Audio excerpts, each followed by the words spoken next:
Hey everyone, here's another video where I do some LeetCode with RxJS. Now LeetCode does not support RxJS out of the box. It doesn't support it at all. JavaScript's not even a language there because JavaScript technically is single-threaded and doesn't support concurrency. Still, I can use RxJS to mimic that concurrency and make it work for me. And that's what I did. I coded that LeetCode question with RxJS because it was more fun for me to do it that way. And it's honestly a lot less work. Hello, how you doing? This might be too easy, but this will get us kind of a start. Suppose we have a class. Okay, yeah, this is class for sure. In the same instance of foo, we pass to 3 different threads. Okay, they're newing this up, and then they're taking that memory pointer and they're passing it to 3 separate threads. Thread A will call first, thread B will call second. What do the examples look like? Okay, for that input, they want you to get the text out. We did this something yesterday. We'll do it. Just as a good little starter. Instead of doing a class like we did yesterday, we will try the RxJS method again. So we first need to create the threads, and I'm going to create them over here so that they're more obvious what's going on. And we'll have, kind of want to pull up the other file, but it'll be thread, see, what are they calling the threads? Thread A, thread B, or thread C. Okay, it's the same kind of thing. Thread A is equal to something. And this will be an observable that executes what first? So does it matter when they come in? I guess they'll only fire once each. So maybe if we just make it a timer and it executes, then we can, in our code, handle what to do, which would be these functions. We could handle what to do when the thread fires. Design a mechanism to modify the program to ensure that second is executed after first and third is executed after second. So basically what they want to do is they want to call the threads 3, 2, 1, but they want us in our code to figure out how to wait for all of them to come in and then output this in that order. And this is pretty easy. So with RxJS, this is super, super easy. Let's just do this like this. So we got a timer, and the timer, this one's going to be 200 milliseconds. We could make it even longer if we wanted to. We're going to do a const, and this is going to be a timer. If you are unfamiliar with RxJS, I can explain as I go, and just note it in the chat. I'll pick up on it. Okay, and then, see, is there anything? That's not timer, it's RxJS. Okay, there we go. So the next one would be thread B and thread C, and we'll have thread C fire first, so that'll fire at 100 milliseconds. Thread B will fire at 200, and thread A will fire at 300 milliseconds. And then we will export all these. I feel like this was a lot harder yesterday when I did it, because I was having to figure out how this would work. But after doing the C++ version of the same answer, it makes a lot more sense that I'd rather do it in RxJS. Okay, so I got the threads, and now we can import those threads like this, and we'll actually do the logic now. This is going to be really simple, so hopefully it won't take long. Just the threads. Okay, so I'm trying to think how we want to do this. Compared to how we did it yesterday, I think we're going to want the same kind of thing. We're going to want an of, and oh yeah, we were returning a module.exports of a value of an observable, and that one took data in. This one doesn't take any data in. It only has, the inputs can change, okay? But so maybe what we could do is we can have 3 different threads instead of thread A, B, C. So what they're saying is that each thread is outputting a value? No. The input, I think, is which thread gets fired. I'm trying to figure out. They call first, then they call second, then they call third. And yeah, it's these times here. We'll worry about that in a bit. Yeah. Okay, so this is a new observable. It's going to be called print and order. Let's go ahead and export that too. And so what we're doing with of is we're saying this object will get passed through the pipeline. That's all we're doing. Because I want access to these threads, but I don't want to subscribe to them yet. And then what we're going to do here is we just tap, just like we did yesterday, and console.info. We'll grab tap out of RxJS operators, and we will grab of out of RxJS, because of is an observable, and tap is an operator. Okay. So now that we've got that, we got to make this a file, which is going to be called print and order. We've got to add it as a task here so we can run it. Print and order. Oh, that's fine. Okay, and then we don't need this piece. That should work. We would need a subscribe in here. I think this is going to subscribe to it for us, so we don't have to do that. All we need to make sure is that under here, the task that we're going to execute is print and order today. And we also need my command line up, so we can see here. Okay, and we're going to do yarn start. So that should execute each one of these threads once, and so we get 0, 0, 0. We should get that output. Oh, no, we're getting all the threads. Okay, well, that's fine. So we're getting the observables themselves, but not the values of the observables. The way we get the values is either with concat map or merge map or switch map or exhaust map, depending on what we want. And since we need to listen to all of these threads at the same time, and we're waiting for them to all finish, we would want something like combine latest. And in fact, we could do it here. We do combine latest, but I'm not going to do it there. I'm going to say we get the threads, and then I'm going to modify these threads with a map statement. And then I'm going to output that and see what happens. So basically, the reason I'm doing this is because we want to mimic this behavior where they have a class and they're calling a function on our class. And so this thread is basically just, we're going to call it the thing that calls a function on our class. And then what we're going to do is have these things be our functions here, the things we're returning off our map. So first would be an observable that we're going to create based on thread A. And we're going to have this first thing always return the word first, just like they're doing here. So when thread A fires, we'll just have that be the first. So when thread A fires, we're going to map to a value, and the value is going to be first. And then we're just going to copy this for each thread. So it'll be second and third. Cool. Yep. And then when we output here, we need a comma, and I think we need map up here. It should still log all of the observables, but it will be the new names on the, okay. So we got first, second, third. Perfect. Now we want the values of them, right? So what we're going to do is we're just going to quickly put a concat all, and that will execute each one after the other. And it will give us the value that comes in, which should be 0. Oh, we're not even subscribed to all these. Yeah, we need something to subscribe to them first. So we need a concat map. What concat map is going to do is convert us from, so instead of mapping to here we're mapping to an object. Concat map can map to an array, and it does, or not array, sorry, an observable. And the difference between mapping to something like an object or any value, essentially, maps to any value. So whatever you put in, you get that back out. Concat will actually subscribe to it as it's mapping to it. So anything we put in there, it will subscribe to. So what we can do is we can map to an observable that will subscribe to our other observables and wait for all of them to finish and then output. And they're like a bunch you could use. You could use zip. You could use combine latest. You can actually use one that takes an object. And that one I'm really interested in using. It's called fork join. I want something that essentially, like, it listens once, and once it gets everything, it's done. Because we don't need to worry about values over time. We just need to basically say, take these streams and combine them. And then we only take one value. So I don't know if this is really going to be what we want, fork join here, but it does take an object of observables. And then when you subscribe, you should get them back. We can try it out. Let's see how this works. So expects an array or a dictionary of observables and returns an observable that emits either an array of values in the exact same order as they were. Oh, okay. Yeah, it's not necessarily what we want, but it doesn't matter. Combine latest, all this stuff is going to do the same thing. So we'll use fork join because we have an object. And instead of doing a map, we could just fork join. We'll do it here. We'll fork join here. And we'll take the value that we had here of all these observables, and we'll just listen to them with the fork join. Oh, I'm doing this wrong. This is concat map. And then down here, we will call fork join. And we'll return the value of it. And that will give us a new thing in our pipeline. And then that will be the output of all of these as an object with 0. Each one will be equal to 0. So I don't know if we want these $signs here when it outputs, but we'll do it for now. So fork join, and then we want value, but I'm curious what to name this.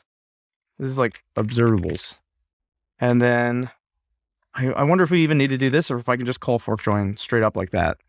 I'm curious. Now I want to try it. Let's do that first and then figure out what happens. Yep. Did not like it. I don't think that'll work. Yeah, that wouldn't make sense. That doesn't make sense. You need to pass a function to concat map and have it call it with the value. That's what we're doing. Okay, that works. Fine. I don't know why just calling this doesn't work. I bet concat map has more values going into it. And I want to know, this is outputting, yeah, first is first, second is second. Oh, it's not 0, 0, 0 because we mapped them to strings. Okay, so we're done. We just need to assemble them. So we have an object of 3 values at this point, and now we can map them into a string. So we're almost done. So the weird thing is that even though they're coming out of order, because they're coming at different times, because we're using fork join, it waits for all of them and then it executes. They all have to fire at least once for it to work. It's very similar to combine latest. I'm honestly thinking, what's the difference? What's the use case? Why would you use one or the other? That I don't know. But now we can grab these values. I really don't like that they've got a $sign now. So technically the $sign is valid here, but once we subscribe to them, we're just getting the values back. So I don't really care about the $sign. Yeah, it's fine. It's fine. I wonder if there's another way to do this. Let's see. Can we take an object and just pull the values? Yeah, we could take an object and pull the values and combine them. Since they're in this order, I think they retain this order because JavaScript objects technically are ordered. I don't know if that's like gonna always be 100% like that you'll always get them in the order that you put them in. But I do wonder if we pass them in here as an array instead of an object, we'll definitely 100% get them in the right order, and then we just do a join. And so we don't have to name them. Oh my goodness. Can we just, so let's just return it as an array. It's not ideal, but then we don't have to name them because we just want the values in this order when these 3 threads are done firing. I'm going to make it a little bit different in the formatting as well, just to make it obvious that there are 3 different things being passed into an array. And then this is the same. And then now instead of this, we're going to get an array back of values. And then we're just going to do values.join, just like that. And I think we're done. Yep, first, second, third. All right, so now what they wanted is for the orders to be different of these, right? So the first example here, they're going 1, 2, 3. So we're going 3, 2, 1, but we can do 1, 2, 3. So we just swap these two and we check the output. It is still first, second, third. Okay. And then we go check this 1, 3, 2. So 1, 3, 2. We swap the order there, save it. And we check we got first, second, third. So this code is working and that's it. We're done. This is a lot simpler. And we even wrote the threads, right? Like over here, you don't write the threads. You new up the class and then you have to call the first method yourself. You have to call the second and third. When we did this as a class before, for the other example, it was a lot more code. And we essentially had to have a listener that constantly, it's like a while loop that just kept there looping. But the thing is, we couldn't use a while loop because JavaScript is single threaded. And so it delays your processing as it's doing it. So the only way to get that to work right is to set like a set timeout. And then basically when the set timeout is over, check to see if it's your turn to go. And if it is your function's turn to go, then you execute. Otherwise, you call a set timeout again, and you wait till the next event loop has completed. So that's how that would work. It's a little bit different here on how you would do it with RxJS versus the class method. Now, I could write the class method a lot easier today because I already wrote it yesterday, but I really don't want to. So that's that. Yep, it's pretty easy. We could do one little tweak here, just make it so it's consistent. The reason for doing it like this is so you can read vertically. It helps really a lot when you're working in small columns like this. It also helps a lot when you're like trying to skim the code. Because if any code goes off to the side of the screen, it becomes harder and harder to read. You have to read every single one as it goes across and move your head or your eyes. If it's like this, you just scroll and you can read the entire code. So that's the difference here. And also, it's probably mobile friendly too, but it's not a huge deal because I don't code on my phone. Although I do write articles that people do read on their phone, including me. And so it's actually more helpful to have code like this when I'm on the phone, even though it's really lengthy. And I think the reason for that is just because it's fitting nicer into a smaller space. Okay, does anybody else have any other challenges? Because this was a pretty simple one to get us started. I can keep looking for more interesting asynchronous problems. It's H2O. Oh, this looks interesting. Okay, hydrogen, oxygen threads will give release hydrogen or release oxygen. I feel like the threads are way simpler in RxJS. These threads could be listener. How about we do this? How about we try to replicate what this is doing? I would need stdin, standard in. And then I could, like in the command line, I could type in what I want and then hit enter and it would fire off the thread. And that way these timers don't just go off whenever they do. We could have an event listener and then fire them off based on when an event occurs. And then that's more interesting because it's different. If I type like this and hit enter, we could have something that's reading the standard in, and then it could be outputting based on when that event occurs. That's another thing we could do to make this a little bit more challenging. I would like to do that. So instead of timer, this would be from event, and you give it the event name, and you give it a global. I just want to make sure I'm getting this right. This is not something I use very often. I do use it when I'm working in like a browser plugin or browser tools, but I just don't use this as often. Okay, the target is an event emitter. In Node, it would be an event emitter because we don't have window. So I don't know how these work in Node, actually. I've only done this in JavaScript in the browser. Okay, so how do you use this? Do I new it up? So you require events and you get the event emitter. That's it? Do I have to create a custom one? I wonder if they have a way to create custom events without having to do it like this. Because this is basically saying on an event, do this thing. I want to have a custom event name. Oh, this might be fun because I've never done this in Node. And so maybe it'd be like an interesting way to figure out, okay, how does Node handle events? So we got event emitter, and then we need to say from event, and we give it the event emitter, and then we give it an event name, which we can call thread A. How about that? So instead of timer 1, we can do that, and then we can emit the event ourselves just to make sure it's working. Sorry, you probably can't read this. There. Okay. So we're still running it. Still got our console open. And then we got from event. Okay, so event emitter, thread A, doesn't like it because we're not getting from event. I'm trying to think what we need to do here because we need to emit this event. So we've created the listener, but I haven't. Okay, dot event. Okay, so we do need to create an event. So we can do a new event emitter. I'm pretty sure we don't have to do this class like this. Yeah, I don't see a reason to do that. I think the difference is that this event emitter is localized and this one is global. But we're going to find out pretty quick. Come on. Okay. Event emitter equals new this thing, and then we will pass that one in here. And then we want to call this. So we want to call this probably at the time that we have created these, maybe. I want to know when is a good time to call it. Can we tap to call it? Can we like do it from the command line? I really want to call this from the command line, but I don't know if I'll have access to it. That's why I want to do it on event emitter and not a specific object like this. I just want to test it though. So the thing is, if I fire it at any point in time before it's been listened to, it won't work. I need to fire it after we're listening to it, which would be like in here. So I wonder if I can say let's say when thread B fires, it fires off thread A. So we just tap in here and we'll do event emitter. Ooh, man, this is going to be tricky because this is not the same instance of event emitter. What if we did this for now and we'll go back and fix it later? And then we'll emit it with some value. I really don't care what the value is as long as we do emit it, but I want to call it thread A and see if that like triggers this event. I'm pretty sure that's how this works. Now, I don't know how you give it data. Maybe there's like a second arg. Yeah, passing arguments. Okay, I hope I don't have to use this. Okay, yes, yes. So this is arg1. We'll do that.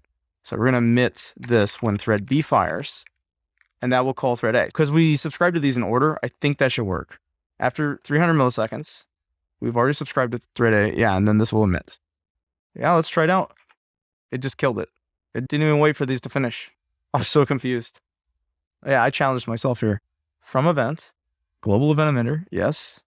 Thread A, we're listening to thread A. So we've created a listener. These fire off and finish. So this one's not listening. It's like it listens and then it's done, which means we're probably doing it wrong. Maybe if we follow the example, it'll work a little bit better. But I don't want to follow it. Class.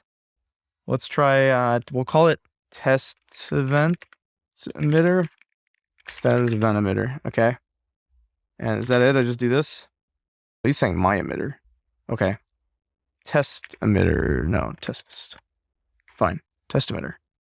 And then we'll do new it up. And then we don't have to change anything else because we can still call it event emitter. Okay.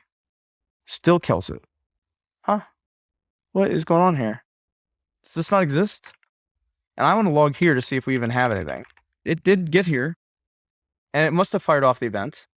But we didn't get an output. Did I change anything? That's a good question. I don't understand why this doesn't work. I created an event emitter. I put it on global so I can get it anywhere. It exists here. It even does this emit thing and then it dies. What if we don't emit it? What if we just, it shouldn't kill the app. That's the problem here. This from event should not kill the app. It shouldn't be something that fires once and then it's done. It should be something that could fire potentially multiple times. We should be the ones to kill it off. So I'm wondering if I did this. Let's look at this again. From event takes a target, which is an event emitter, and an event name, which we've created as thread A, and then some options and stuff. This is how I would use it. I'm going to just copy this example and try it out. That should cause the app to stay open. My emitter is not defined. What if we cheat this and do one of these? Does that work? Yeah, that does work. And it kills the app again. What? Is that how this works? Like it just emits once and it's done? This causes an emit, which should cause this to fire off. I thought events, you could listen to them over time. What if I do 3 of them?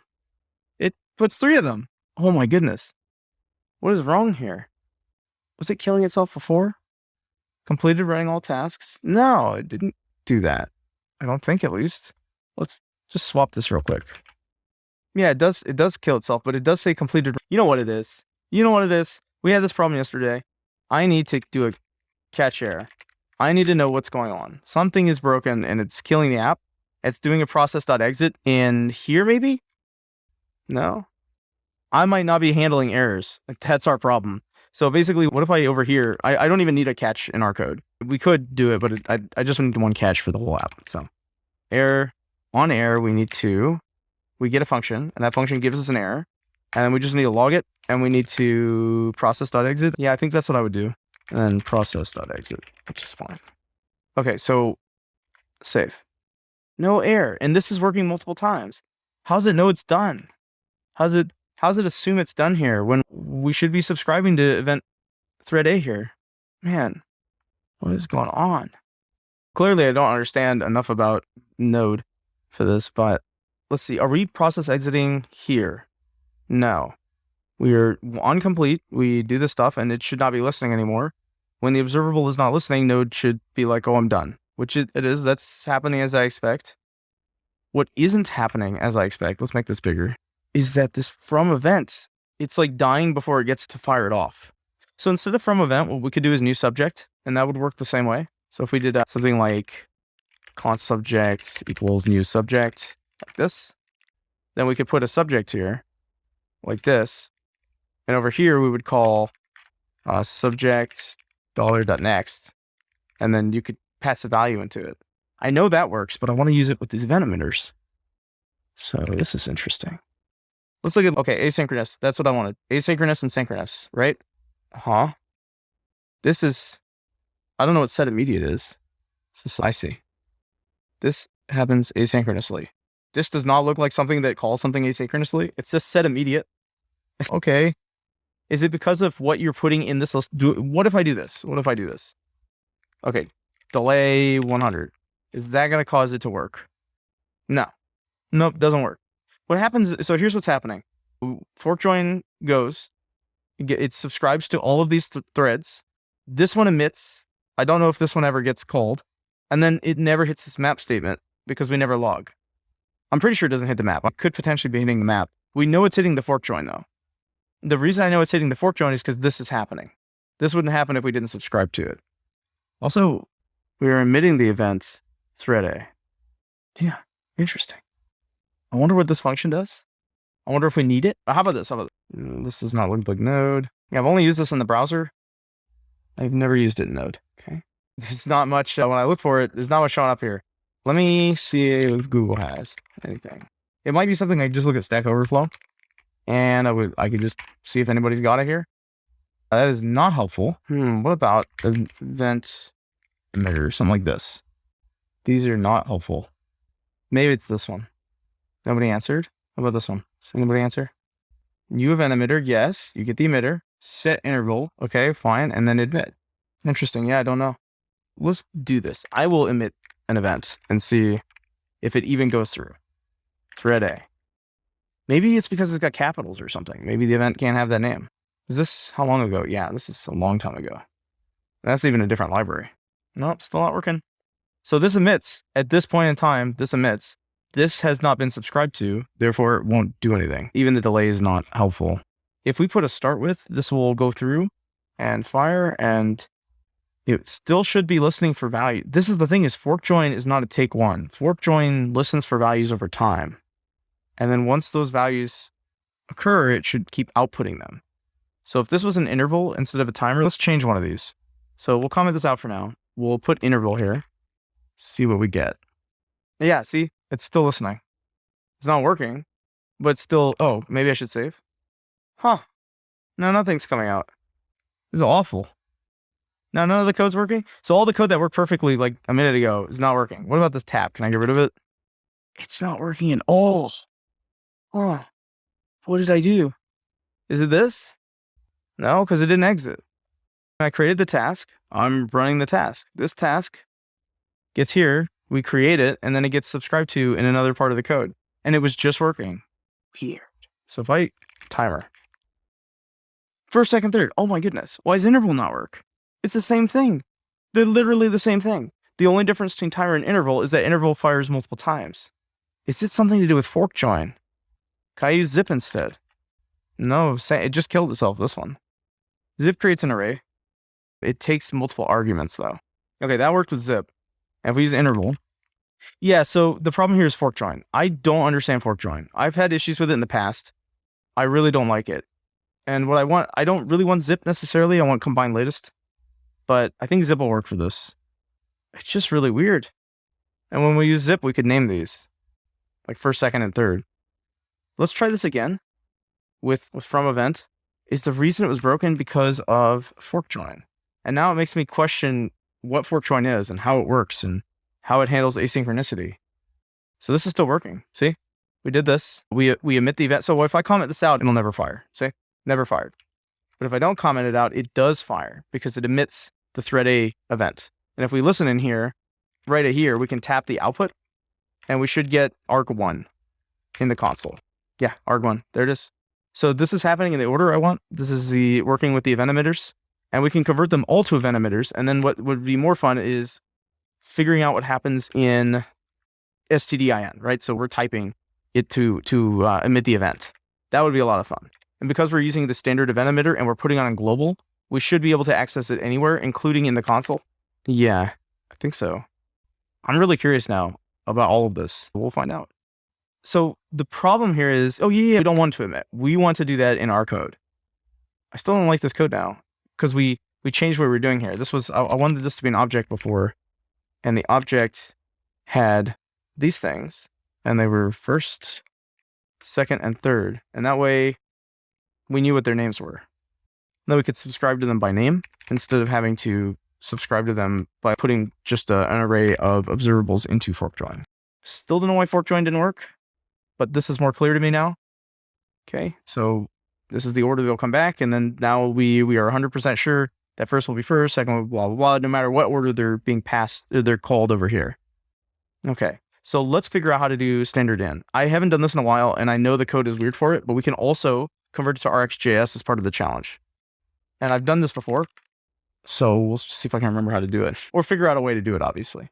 Okay, how do we listen? Okay, so it's a dot on, which makes me think I can create a used from event for this. We can try it for sure. Properly return, say stream. Oh, stream, interesting. I don't want to stream. I want just the data whenever I hit enter or something like that. So while the chunk is being read in and it is non-null, okay, then write out the output. Why would it do this? Is this like on a enter key? Let's try something like this now. So this is the standard, and I got to create it. I wonder if it's just easier to do this. I get rid of the pipe here too. We will want the pipe, but we'll fix it in a second. Standard in reader. Do I want to call it that or just stdin? And that's what it's called. And we want a from event. Okay, and then we will listen to process.stdin. Do we have to do this? I wonder. Let's do this to be on the safe side. This is done. And then we can also now listen to this event, and we will give it readable. Yeah, I'm curious if we get anything here. Is that all I want? I guess we're not using any of these right now. I'll leave them there for now. We're not reading this anywhere. What if we actually did import it? And how would we even do this? So we want to emit events on this. So we want to subscribe to another observable, but I don't care what the value is. I don't want to split the pipeline either. Do we have to split the pipeline? Is that what we have to do? I have another idea. Instead of doing that, we could run multiple observables at the same time. I'm not gonna cheat that. There's a way to do this where it would be good. I could just call .subscribe on it for now, and that'll at least mean it's being listened to. We just have to import it somewhere. So we'll import it over here. We're not using it, so we just require it. Can I find module stdin reader? Oh, I have to save it? No. Oh, there's no $sign? Okay. So it looks like it's listening. Undefined. Hey, it worked. So now we have to figure out how to do this stuff. Man, how do we replicate this in Node? That's a good question. This is a really good question because I've done something like this. Maybe if I just look at this, maybe like the chunk is what we actually care about. And so when we're logging, we're just logging and we're getting undefined. So what if I did a side effect here and we just logged the output of this. Undefined. Aha, it's working. Hello. Hello. I got an echo. It has a new line though. I wonder why it's putting a new line there. I'm adding a new line, but it's adding like an extra new line. Console log adds a new line, and then this adds a new line because I typed a new line. Okay. I'm seeing some things here. And then this is to write to the console. We're not even writing. Oh, we're using console log to write to the console. I see. Interesting. And we do want to say like, this from event, I wonder if it has an end that it's listening to. Because we're not listening to end, we're listening to readable. We're essentially just, this is loaded forever. That's fine, I guess it's not a big deal. And then based on if this happens, we can fire events off. The events that were created in these threads. That would be neat, yeah. So how can we be safe here? I don't really care about being safe. So when we when we hit enter, this tap executes. So we want this to be a map. And we want to map to this value of the standard in, okay? And then after that, now we want to execute. We want to execute it. So now we want to do a side effect. And this side effect will call an event emitter. Yes. So I want to type in the event name. That's what we're going to call this. So whatever we type in is going to be an event name, and then we're going to execute it as an event name. Global.eventEmitter.emit, and then we're going to emit the event name. And I guess we could give it data, but right now it doesn't matter. I just need it to emit. That's all this needs, is that we need to call thread A, thread B, and thread C. Oh. Yeah, separately. That was fine. It was just a bug in this particular code. So we've got this reader listening. Eventually what I want to do is have this be subscribed to in here and not subscribed to in here. And we can fix that. We'll just first, let's get it working and we'll go back and fix it. So thread A, thread C, thread B. Yeah, did you admit? What is this? New line. Oh no, carriage return. Okay, so in Node, they add the carriage. So this is a carriage return because I'm in Windows. There's a way to remove that. Read. Do I want readable? Readable, is that what I want? How about, is there anything else? Nothing standing out to me. So we do have to figure out the carriage return problem. And we can't use path for it. But in Node, there's a way to check what the, when you hit the enter key, what it is. I guess we could look for R and N and remove them. But I thought there was a character here that showed you, it's like a global or something that shows you, yeah, is this going to tell me? ENV here? No, it's not telling me, it's telling me what environment I'm in, but it's not telling me the carriage return style. That's really what I want. I want to know in the current running process, if I type a carriage return, what is it expecting? I guess it could be anything. Technically, it doesn't, technically it just could be anything. What is message? Parse JSON object or say, yeah. Message and sand handler. What are these? Process is spawned with an IPC channel. Oh, okay. So this is for child processes. We're not using that, so we don't have to worry about it. Okay. So what we're going to do is we're going to figure out how to remove these. So when it's doing this, we can add another step here. I don't want to tap yet. What I want to do is still map. And so we have our event name. And then technically the next one is our formatted event name, but we have our event name and we can just do a replace. So I'm not going to use match because I don't care if it matches anything. I actually want to change the event name. So we create a regex and we look for /n or /r or both. Okay, I have an idea. So I think if you use plus, it is one or many, but I don't want plus. I want like question mark, which is one or none. And then, okay. And then we just replace it with $1, but we don't have a $1 yet. How's that going to work? Can I do this? Well, that just it'll replace anything like this it finds with nothing. Normally I wouldn't do it like this. I'd like get the whole string and like put a $1 in there so it's clear, but this could still work. Oh, what's it erroring about? Replace of null. This is null? I guess when the app starts, it's null. Okay, here's a little thing we can do. Filter Boolean. We need to make sure we actually have a value call. Now it's not erroring. Is it not logging? We're not logging. Okay, I want to know what this is. What's event name? I got rid of my log, and then now I can't test it. So I've got my event emitters, and the problem right now we're running into is that the event name still has /r/n on it. I'm saying if /n exists, or if /r exists, do I need to like do that? The way I would solve this is to go to regex 101. There are other sites similar to this these days, but back then there weren't when I first found the site. So this is what I use. And I take my regex and I copy it and paste it here. And then I give it an input, which would be thread A, and then give it a carriage return. And I don't know if it's going to work because I don't know if it's going to return. But what I do want to do is I want to look at this question mark here and make sure between 0 and 1. Yeah. That's what I expect, yeah, and this is /n. I think I know what it is. No, because we're using this syntax here. I don't think this is going to work. This is going to look for literally /r or /n. So if I like did here /n like that, I put a double slash, that would catch it, see? I think the problem is that we're maybe not doing it correctly. Maybe it's not finding it in the string. When we log something with a /r or /n in the string, I don't think it would show me that.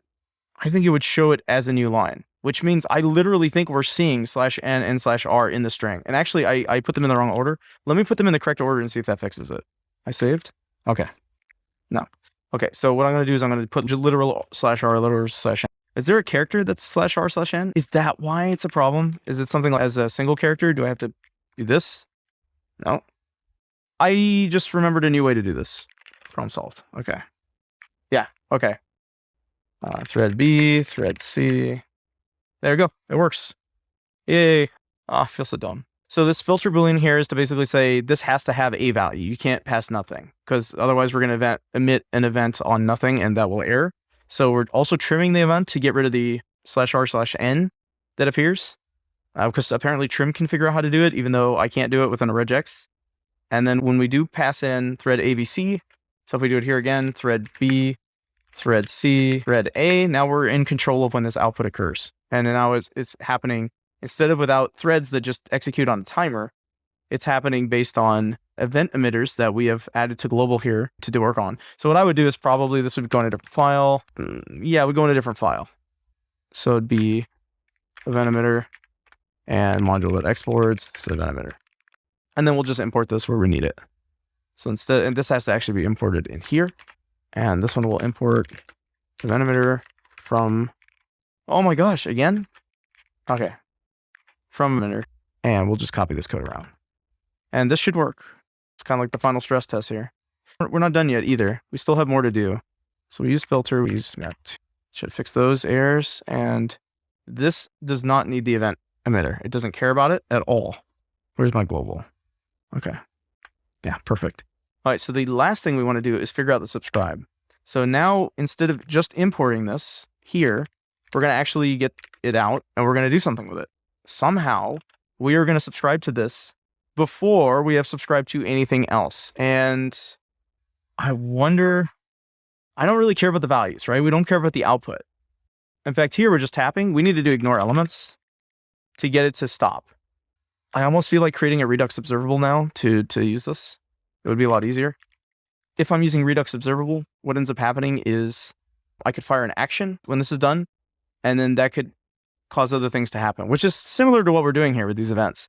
But the redux-observable would get a list of observables to subscribe to, and then subscribe to those observables. What we're going to do here, I figured it out, is instead of doing this in this file, I don't care, because this file does not care about knowing about an event emitter or anything like that. We're going to create an index, and the index will assemble these files together. That's what we're going to do.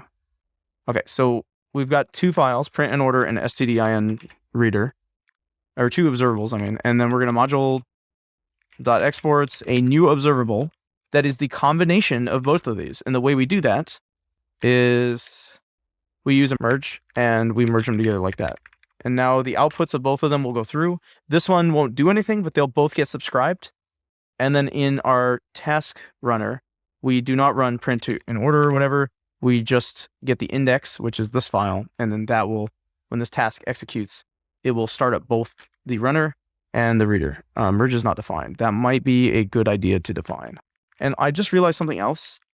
I'm not running ESLint, and that would be nice to run. So under run tasks here, I got rid of the task, didn't I?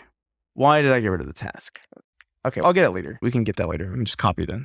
We can do it now. From here, build config scripts. It's the ESLint one, lint scripts, and I need the utils folder, and I'll just get rid of stuff out of it. So I don't need that. I don't need that. I don't need that. Okay, and now we have access to ESLint.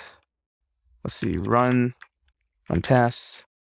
From here, I can just grab the ESLint task, which is, these are all observables, the way I've done these tasks. And now we can say we will lint first and then run our code. Cool.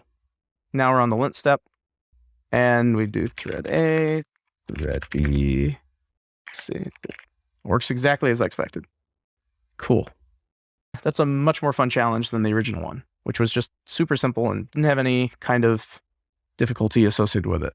Cool. Anything else? Can we like put like a linting error in here? That's fixed. Cool. Anybody have any other challenges? I'm really curious to find something different to do.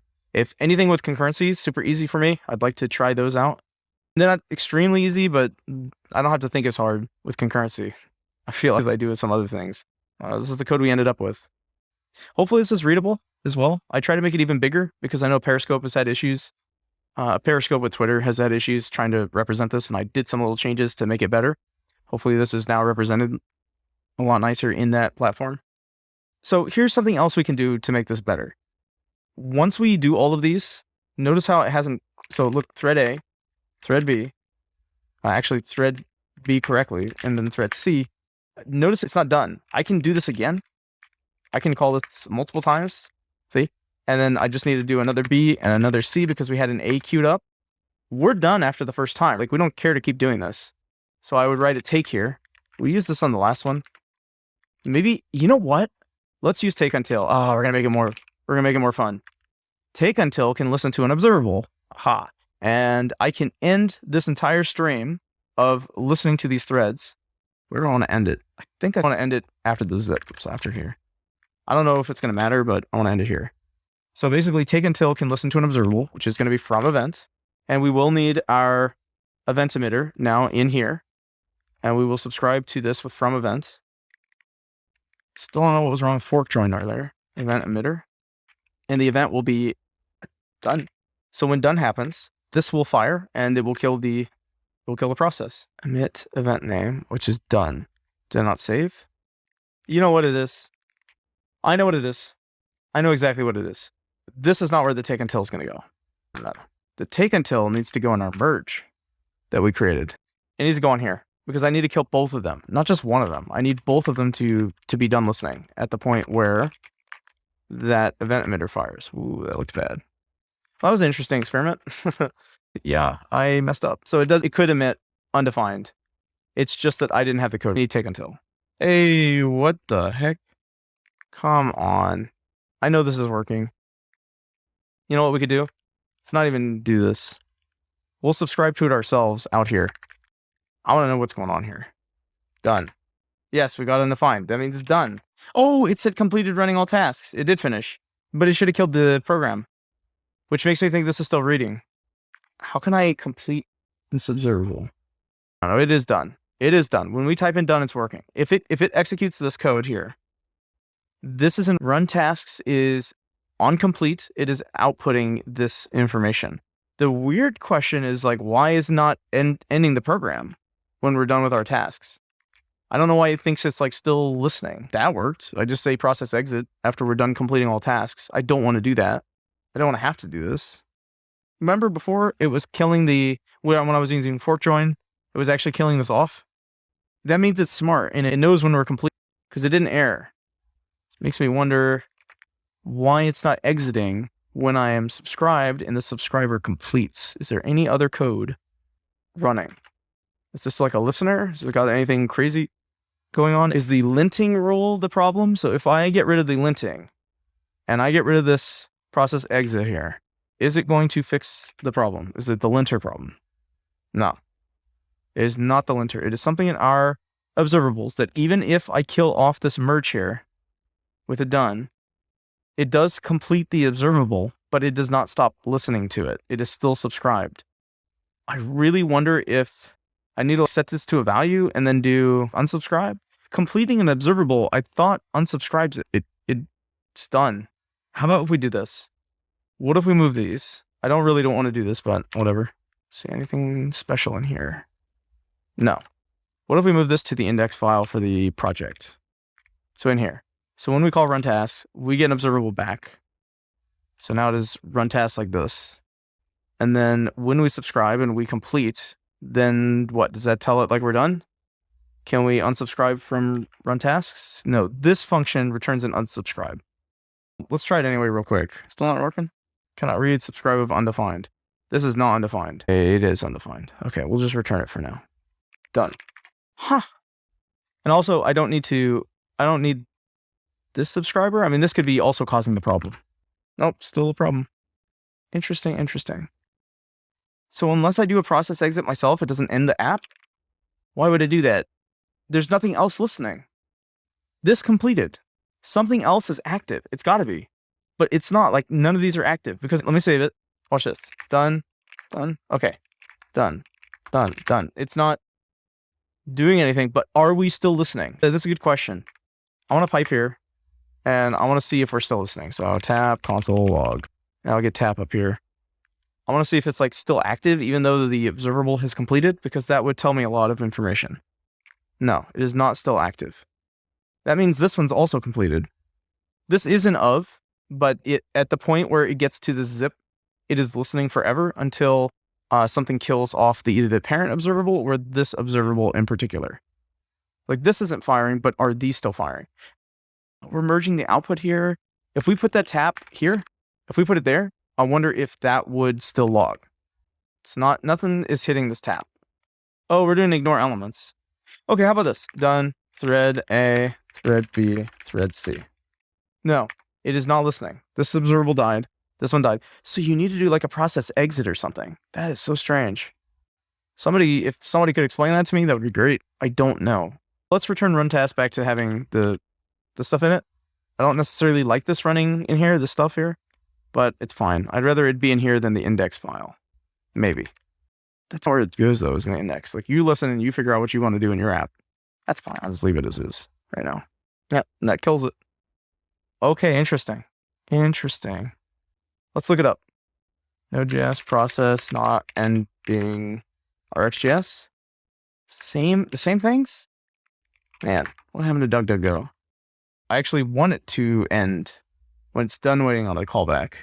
No clue. I'm not going to mess with it. You know what? It's fine. I will just end the process when everything's done myself, because Node doesn't want to. If you do want to see more and you like what I'm doing, you can definitely subscribe. That would be awesome. No, really, you should subscribe. It's going to be awesome because there's a lot of new content coming. I'm so bad at these outros. The point is that I do really appreciate feedback. And if you have anything you want to say, please include a like or a comment or something to give me some feedback to say that, hey, you appreciated the fact that I did this video. You maybe liked the format or you didn't like the format, and that this is more of the content that you're looking for, because this is completely different than what I show on my main channel. All right, thank you very much. Goodbye.